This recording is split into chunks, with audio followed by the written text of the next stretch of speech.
इसमें आज हम आपको प्रेमचंद के फटे जूते जो हरिशंकर परसाई जी का लिखा हुआ है, इसके विषय में हम आपको बता रहे हैं। और इसमें सबसे पहले ये प्रेमचंद के फटे जूते हरिशंकर परसाई जी ये इसके लेखक हैं, इनके द्वारा ये लिखा गया है। और इसमें सबसे पहले हम प्रेमचंद जी के फटे जूते नामक जो ये पाठ है, इसके लेखक हरिशंकर परसाई जी के विषय में विचार करते हैं, उनकी जानकारी लेते हैं। तो सबसे पहले हरिशंकर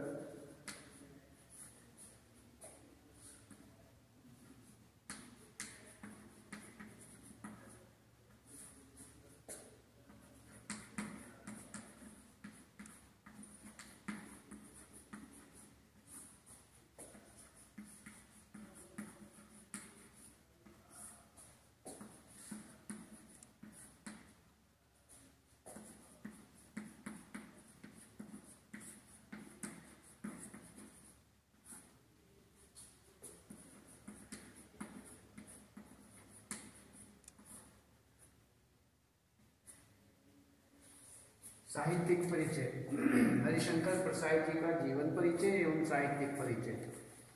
इसमें सबसे पहले जीवन परिचय, फिर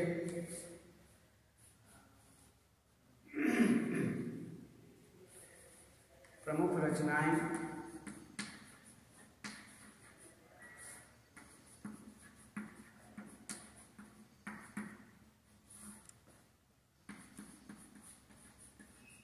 साहित्यिक परिचय, साहित्यिक जीवन परिचय,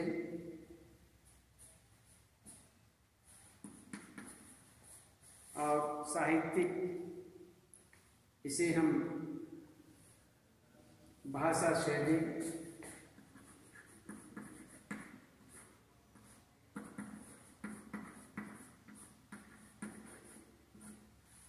भाषा शैली, और इसमें इस प्रकार से आपको ये बताएंगे। तो उसके बाद हम इसमें पाठ का परिचय लेंगे।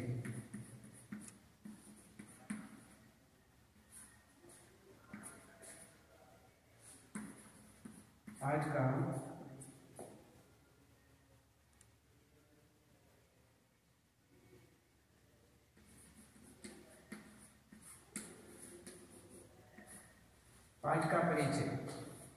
तो इस परिचय के अंतर्गत हम आपको ये बताएंगे कि इस पाठ के अंदर विशेष रूप से क्या बताया गया है। तो हम इस विषय में देखेंगे और इसके अंतर्गत हम यहाँ संघर्षशील लेखक, सहजता, पात्र परिचय, इसमें इसी ही परिचय के बाद में हम पाठों का परिचय, पात्र परिचय लेंगे। इसमें पात्र परिचय हम देखेंगे। पाठ के बाद में इसमें पात्र परिचय प्रेमचंद, पात्र परिचय प्रेमचंद जी।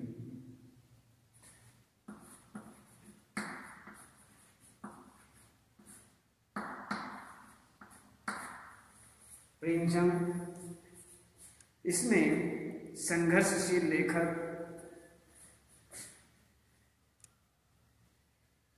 इसको बाद में लिखेंगे।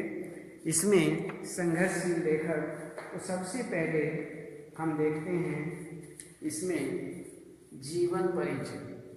जीवन परिचय के अंतर्गत हम ये सारे के जीवन परिचय, प्रमुख रचनाएं, साहित्यिक परिचय, भाषा शैली आदि। तो इसमें सबसे पहले हरिशंकर परसाई जी का जो जन्म है सन 1922 में मध्य प्रदेश में होशंगाबाद जिले के जमनिया नामक गांव में माना जाता है। जमनिया नामक गांव है, उसमें बताते हैं कि इसमें इनका जन्म हुआ। गांव से प्रारंभिक शिक्षा, गांव से ही इन्होंने प्रारंभिक शिक्षा प्राप्त की और वह शिक्षा, प्रारंभिक शिक्षा प्राप्त करने के बाद वे नागपुर चले गए। कहते हैं कि वे नागपुर चले गए और नागपुर चले आए और नागपुर विश्वविद्यालय से उन्होंने एमए हिंदी की परीक्षा उत्तीर्ण की। कहते हैं नागपुर से ही उन्होंने हिंदी के एमए, हिंदी से एमए किया और कुछ दिनों तक उन्होंने अध्यापन कार्य भी किया। बताते हैं कि कुछ समय उन्होंने अध्यापन कार्य किया और इसके बाद उन्होंने स्वतंत्र लेखन आरंभ कर दिया। कहते हैं कि वहाँ इन्होंने प्रारंभिक शिक्षा गांव से ही प्राप्त की और उसके बाद ये नागपुर चले आए।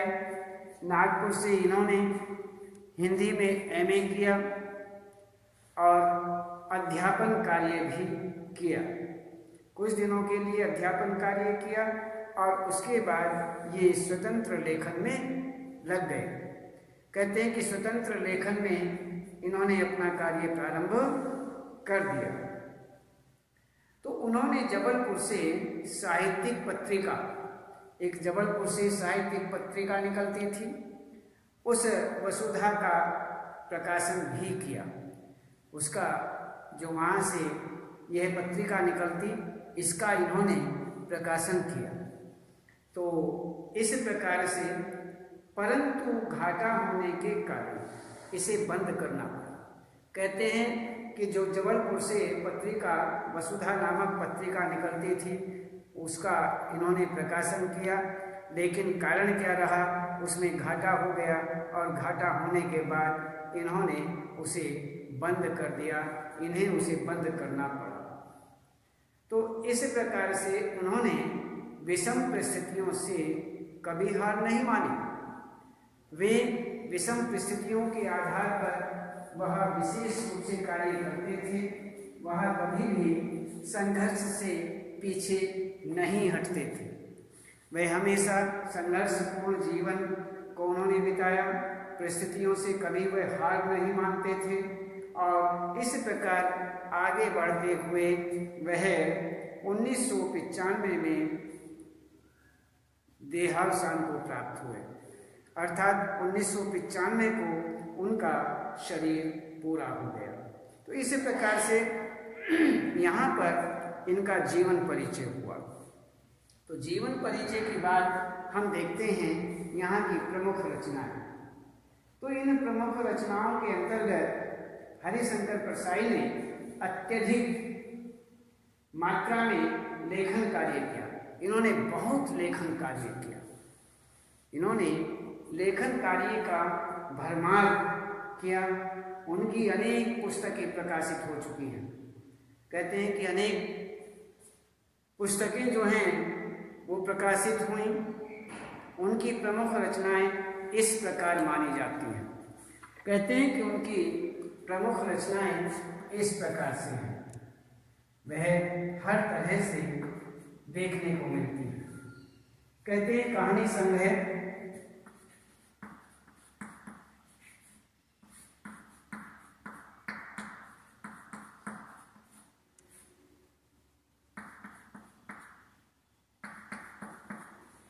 कहानी संग्रह, उपन्यास,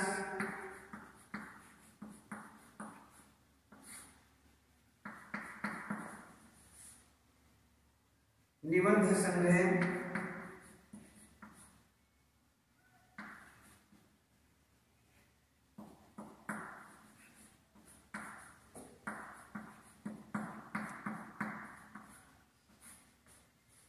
निबंध संग्रह, व्यंग्य संग्रह,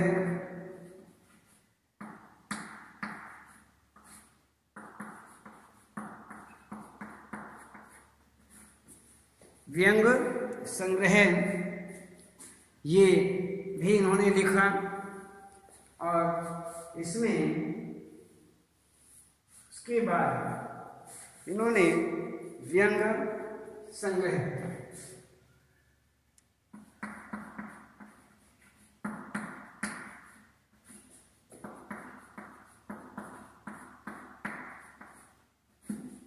व्यंग्य संग्रह, तो इस प्रकार से इन्होंने इस प्रकार की रचनाएं की।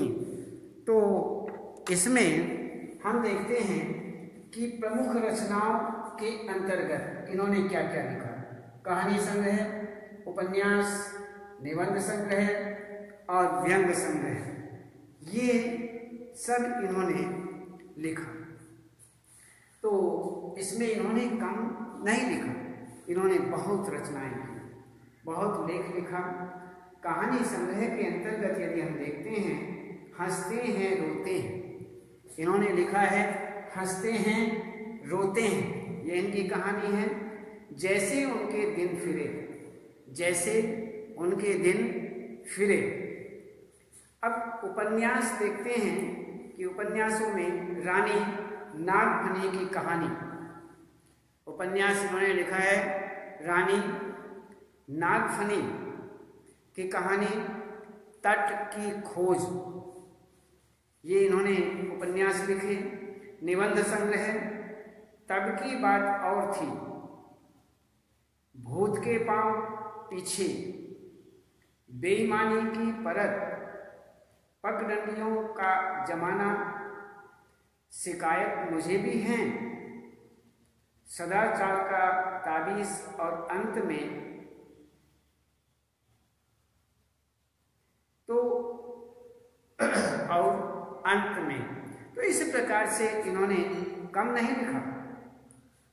निबंध संग्रह, तब की बात और थी, दूसरा भूत के पांव पीछे, आगे बेईमानी की परत, पगडंडियों का जमाना, शिकायत मुझे भी हैं और सदाचार का ताबीज और अंत में। इस प्रकार इन्होंने निबंध भी लिखे, निबंध संग्रह इनके हैं। अब व्यंग्य संग्रह, वैष्णव की फिसलन, तिरछी रेखाएं, ठिठुरता हुआ गणतंत्र, विकलांग श्रद्धा और दौर, विकलांग श्रद्धा और दौर। तो इस प्रकार से यहाँ पर इन्होंने यह व्यंग्य संग्रह भी इनके मिलते हैं। और साहित्यिक, अब हम देखते हैं इनकी साहित्य प्रमुख रचनाओं में हमने बता दिया है कि कहानी संग्रह, उपन्यास, निबंध संग्रह और व्यंग्य संग्रह। अब आगे देखते हैं साहित्यिक विशेषताओं के विषय में। साहित्यिक विशेषताओं के अंतर्गत हम हरिशंकर परसाई हिंदी साहित्य के श्रेष्ठ व्यंग्यकार माने जाते हैं।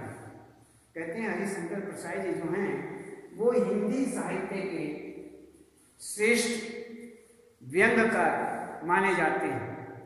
उन्होंने अपनी व्यंग्य रचनाओं में हंसाने के साथ साथ समाज में व्याप्त कुरीतियों पर भी करारी चोट की है।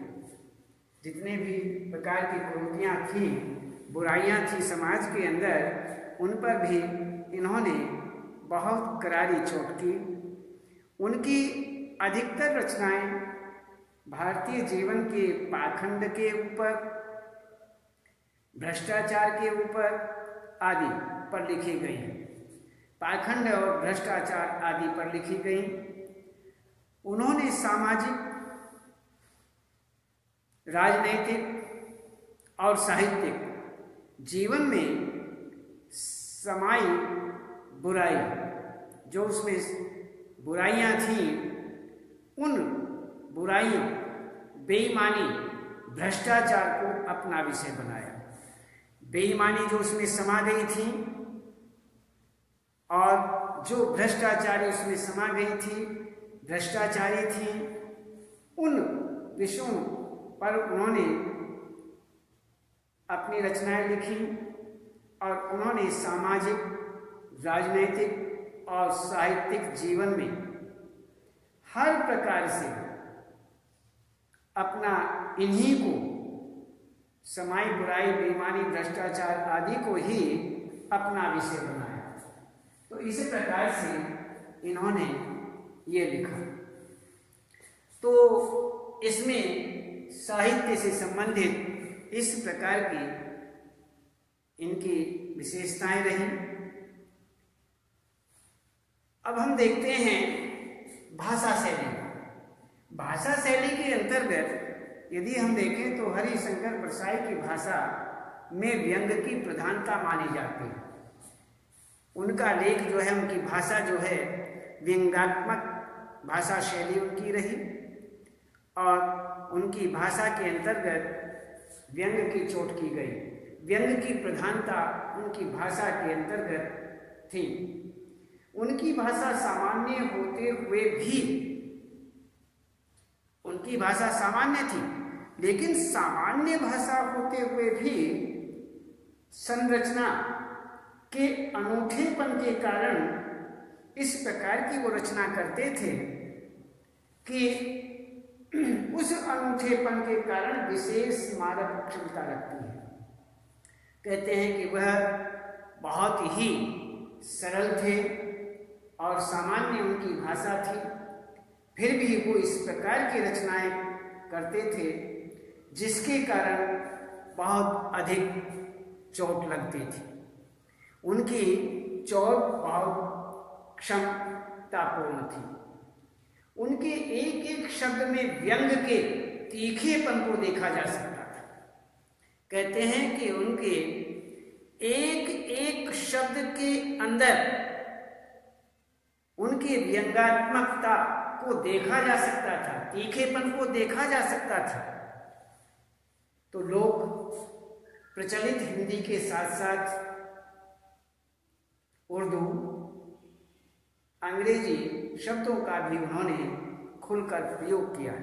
कहते हैं उन्होंने जो भी प्रचलित हिंदी शब्द थे, हिंदी शब्द के अलावा उन्होंने देखा कि लोग प्रचलित हिंदी के साथ साथ में जो भी प्रचलित थे, जो भी प्रचार में थे, उनके कौन कौन से, उनके साथ साथ उर्दू, अंग्रेजी शब्दों का भी उन्होंने खुल करके प्रयोग किया है।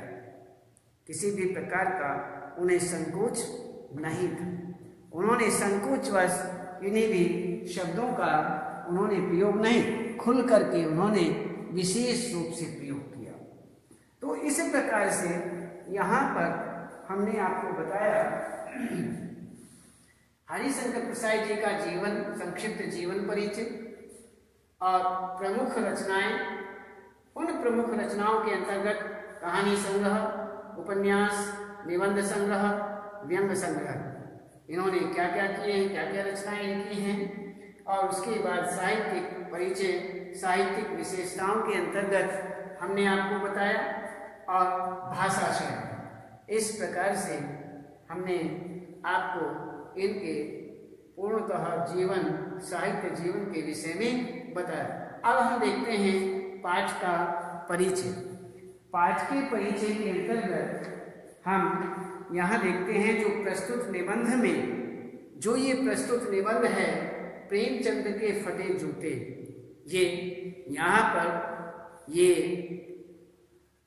नामक प्रेमचंद के फटे जूते नामक जो शीर्षक पाठ दिया गया है, ये प्रस्तुत निबंध जो है, इसमें इस निबंध में हरिशंकर प्रसाई जी ने प्रेमचंद के व्यक्तित्व की, प्रेमचंद जी जो हैं उनका जो व्यक्तित्व था, उस व्यक्तित्व की सादगी, को प्रकट किया है कि वो किस प्रकार के सादगी में रहने वाले थे। सादे वह तो हर प्रकार से सादा रहना और विचारों को उच्च रखना, सादा जीवन उच्च विचार वाली स्थिति उनकी थी। तो लेखक ने एक रचनाकार की पहली सामाजिक दृष्टि की विवेचना करने के साथ साथ आज की दिखावटी संस्कृति और अवसरवादिता पर भी विशेष रूप से व्यंग किया। कहते हैं उन्होंने विशेष रूप से इस पर व्यंग किया है और इस में प्रेमचंद के जो फटे जूते हैं एक व्यंग्यात्मक रचना मानी जाती है। इसमें व्यंग्यात्मक रचना है, व्यंग के रूप में ही इस रचना का प्रयोग किया गया है और इसमें लेखक ने प्रेमचंद के फटे जूतों को लक्ष्य कर यह व्यंग किया है। कहते हैं कि प्रेमचंद के जूते फटे हुए जूते थे तो उनको ये लक्ष्य करते हैं, लक्ष्य बनाते हैं और लक्ष्य करके यह व्यंग करते हैं कि जो व्यक्ति समाज की कुरीतियों को ठोकरें मारता है, जूते कैसे फटते हैं? ठोकर मारने से।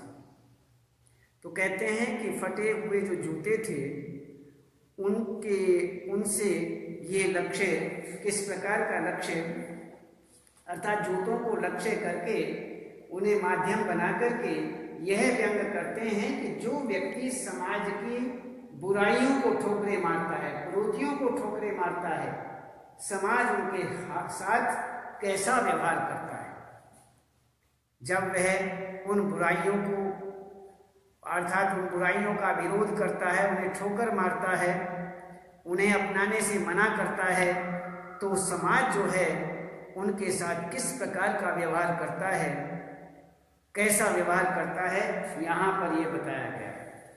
तो हम विशेष रूप से अब हम ये देखते हैं कि आपको हमने बताया पाठ के अंतर्गत क्या लेखक जो हैं क्या बताना चाहते हैं, यही बात बताना चाहते हैं। तो पात्र आगे कहते हैं, प्रेमचंद जी जो इसके पात्र हैं, विशेष पात्र हैं, उनका यहाँ पर परिचय दिया गया है कि प्रेमचंद जी जो हैं उनका थोड़ा परिचय देखते हैं और परिचय जो है किस किस शीर्षक के माध्यम में देते हैं ये देखा जाए। हम सबसे पहले देखते हैं कि अलग से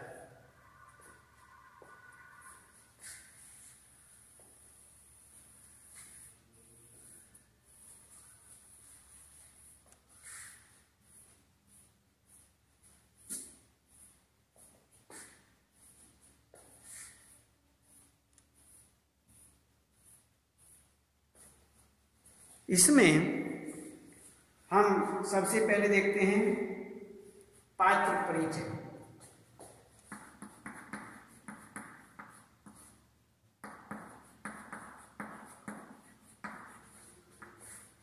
प्रेमचंद जी का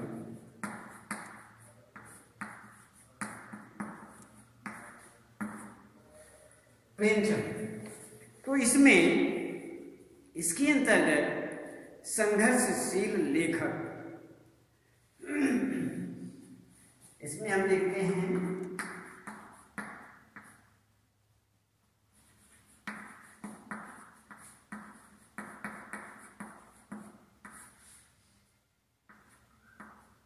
संघर्षशील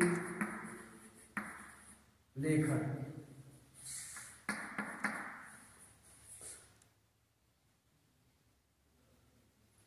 दूसरा सहजता,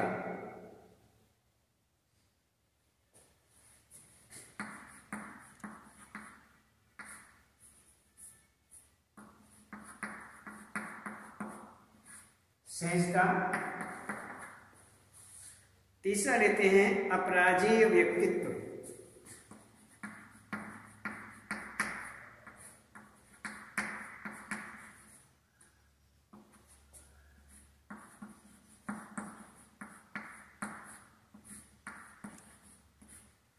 व्यक्तित्व, उसके बाद मर्यादित जीवन,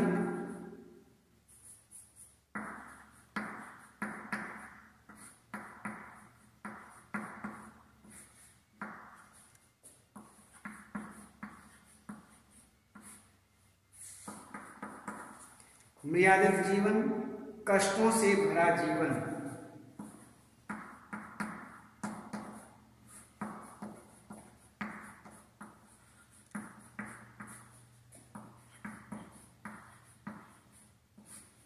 कष्टों से भरा जीवन। तो ये यहाँ पर मिलता है। इसमें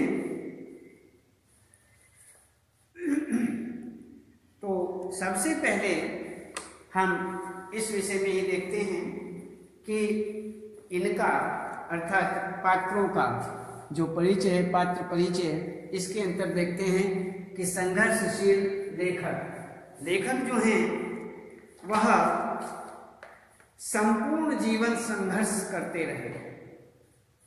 कहते हैं कि ये प्रेमचंद जी जीवन भर संघर्ष करते रहे और मार्ग में आने वाली रुकावटों को ठोकर मारते रहे। यहाँ पर हम थोड़ा सा आपको संक्षिप्त रूप ही बता रहे हैं, केवल संक्षिप्त में ही हम आपको संकेत कर रहे हैं कि ये संपूर्ण जीवन इनका संघर्षमय जीवन रहा। मार्ग में आने वाली जितनी भी रुकावटें थी उनको ये हमेशा ठोकर मारते रहे, अर्थात उनका मुकाबला करते रहे और परिस्थितियों से कभी समझौता नहीं किया। ये ऐसे रहे हैं कि इन्होंने कभी भी परिस्थिति, किसी भी प्रकार की परिस्थितियां आ गई, लेकिन इन्होंने कभी सहज उनसे समझौता करने का प्रयास नहीं किया। संघर्ष किया, डट कर के उसका मुकाबला किया। तो इस प्रकार से यहाँ पर इनका परिस्थितियों से कभी समझौता नहीं रहा। अब हम देखते हैं सहजता। अंदर बाहर हर जगह एक समान रहने वाले थे। ये अंदर से बाहर से, जिस प्रकार ये बाहर दिखाई देते थे उसी ही प्रकार से अंदर से थे। ये इतने सादगीपूर्ण थे, सहजपूर्ण थे कि जिस प्रकार से ये दिखाई देते थे, प्रतीत होते थे, जैसा इनका भाव नजर आता था उसी प्रकार से ये अंदर से भी थे। अंदर और बाहर से समान रहने वाले, इनकी अलग अलग पोशाकें नहीं।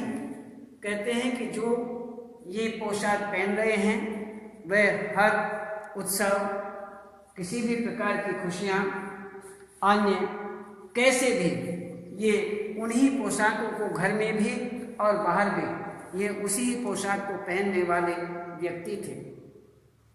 तो इनकी अलग अलग पोशाकें भी नहीं थीं। फोटो खिंचवाते समय भी फटे जूते पहने हुए। कहते हैं कि ये जब भी इन्होंने फोटो खिंचवाए उस समय भी, ये फोटो खिंचवाते हुए भी उस समय भी ये फटे जूते ही पहन करके रखते हैं। वह विशेष रूप से अलग से यह विशेष पोशाक नहीं पहनते हैं। यह जैसे बाहर हैं, जैसे घर हैं, ऐसे ही बाहर हैं, ऐसे ही अंदर हैं। अर्थात ये जैसे दिखाई देते हैं वैसे ही इनकी प्रकृति है, सहजता है। तो आगे कहते हैं कि अपराजेय व्यक्तित्व, इनका जो व्यक्तित्व है यह कष्ट सहकर भी हार नहीं मानी। इनका व्यक्तित्व इस प्रकार का रहा है कि इन्हें हर प्रकार के कष्ट मिले, हर प्रकार की चोट इन्होंने खाई, लेकिन फिर भी हार नहीं मानी। निराश हुए बिना चेहरे पर हमेशा मुस्कान बनाए रखे। कभी भी किसी भी परिस्थिति से, किसी भी कार्य से यह निराश नहीं हुए, किसी भी परिस्थिति से निराश नहीं हुए। इन्होंने हर प्रकार से बिना चेहरे पर किसी भी प्रकार का शिकन लिए हुए यह आगे बढ़ते रहे और इन्होंने कभी भी निराशा नहीं मानी और बिना निराश हुए, बिना चेहरे पर किसी भी प्रकार की हमें मुस्कान बनाए हुए ही आगे बढ़ते चले गए, जीवन व्यतीत करते रहे। और इनका जो व्यक्तित्व है, उनके व्यक्तित्व में सरलता है और आत्मविश्वास मौजूद है। वे हर प्रकार से आत्मविश्वासी हैं और इनका स्वभाव, इनका व्यक्तित्व सरल व्यक्तित्व है, सरलता है इनके व्यक्तित्व में। इस प्रकार से ये अपने व्यक्तित्व के हिसाब से अपराजेय हैं, अर्थात कभी हारने वाले नहीं हैं। आगे देखते हैं मर्यादित जीवन। इनका जीवन मर्यादा निभाते रहे, ये जीवन भर मर्यादा का पालन इन्होंने किया और अपने लेखन की गरिमा इन्होंने हमेशा बनाए रखी। एक व्यक्ति तथा एक लेखक के रूप में श्रेष्ठ आचरण करने वाले यहाँ पर दिखाए गए कि एक व्यक्ति और एक लेखक के रूप में हर प्रकार से इन्होंने श्रेष्ठ आचरण किया। कष्टों से भरा इनका जीवन, कष्टों से भरा जीवन, तो कहते हैं कि जीवन भर आर्थिक संकट बना रहा। कहते हैं कि जीवन भर ये अर्थ का संकट इनके जीवन में बना रहा और सीधा सादा जीवन, फटे जूतों में भी खुश रहते। कहते हैं किसी भी प्रकार की वेशभूषा क्यों न हो, ये घर बाहर हर जगह एक सी ही वेशभूषा में रहा करते और जैसे भी फटे जूतों में भी ये हमेशा खुश रहते। तो इस प्रकार से ये सादा जीवन, उच्च विचार वाले थे। इस प्रकार से इन्होंने हमेशा सादे जीवन को ही अपनाया।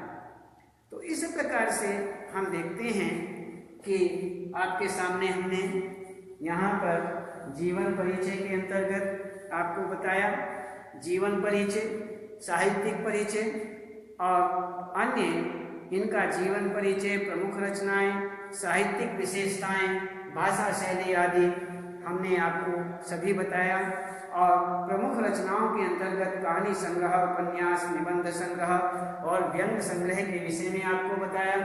और उसके बाद हमने आपको यहाँ पर पाठ लेखक का जो परिचय है उसके विषय में भी आपको हमने अवगत कराया। और उसके बाद पाठ परिचय, पात्र परिचय और पाठ परिचय, पाठ परिचय हमने आपको करा दिया, लेखक परिचय, पाठ परिचय आदि सब हमने आपको बताया।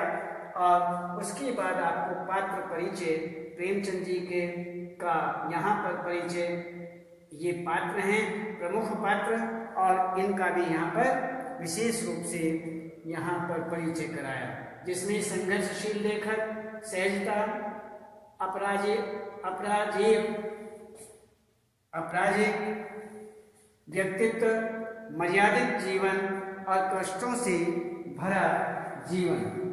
तो इस प्रकार से यहाँ पर हमने आपको ये बताया।